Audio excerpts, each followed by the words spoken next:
अमरावती महानगरपालिकेच्या कारभारावर पुन्हा एकदा गंभीर प्रश्नचिन्ह निर्माण झाले। मनपाचे मुख्य आरोग्य अधिकारी विशाल काळे यांनी शासकीय वाहनाचा वैयक्तिक वापर केल्याचा आरोप समोर आला असून या संदर्भातील व्हिडिओ सोशल मीडियावर व्हायरल झाल्यानं मोठी खळबळ उडाली आहे। मिळालेल्या माहितीनुसार महानगरपालिकेची अधिकृत गाडी घरगुती कामांसाठी वापरली जात असल्याचं व्हिडिओमध्ये स्पष्ट दिसून येते। या वाहनातून अधिकाऱ्यांची पत्नी व मुलीला शाळेत सोडले जात असल्याचं, तसेच काही व्हिडिओमध्ये मनपाचा ड्रायव्हर मुलीला शाळेतून घरी नेत असल्याचंही दिसत आहे। जनतेच्या कराच्या पैशातून चालणाऱ्या शासकीय वाहनांचा असा गैरवापर होत असल्यानं नागरिकांमध्ये तीव्र संताप व्यक्त केला जात आहे।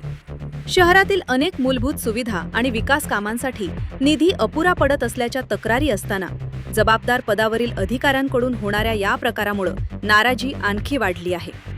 दरम्यान या प्रकरणावर मनपा आयुक्त तसेच नवनिर्वाचित भाजप महापौर कोणती भूमिका घेणार याकडे संपूर्ण शहराचं लक्ष लागले आहे। प्रकरणाची सखोल चौकशी करून दोषींवर कठोर कारवाई करण्यात यावी अशी जोरदार मागणी नागरिकांकडून होत आहे। याबाबत प्रतिक्रिया देताना अमरावती महानगरपालिकेचे महापौर मूलचंद तेजवानी यांनी संबंधित प्रकरणाची चौकशी करून दोषी आढळल्यास कारवाई केली जाईल असे आश्वासन दिले आहे। नहीं, ये विषय आप मेरे ध्यान में लाके दे रहे हैं, ये गलत है। ऐसे और भी कोई अधिकारी या कर्मचारी होंगे, मैं इनकी जांच करता हूँ, जांच करके उन पे अपन उचित कार्रवाई करेंगे। और आपके पास में कुछ ऐसे होगा प्रूफ, तो मुझे प्रूफ दीजिए। वो कल वो बात करके हम उसके हिसाब से अपन नियोजन करेंगे।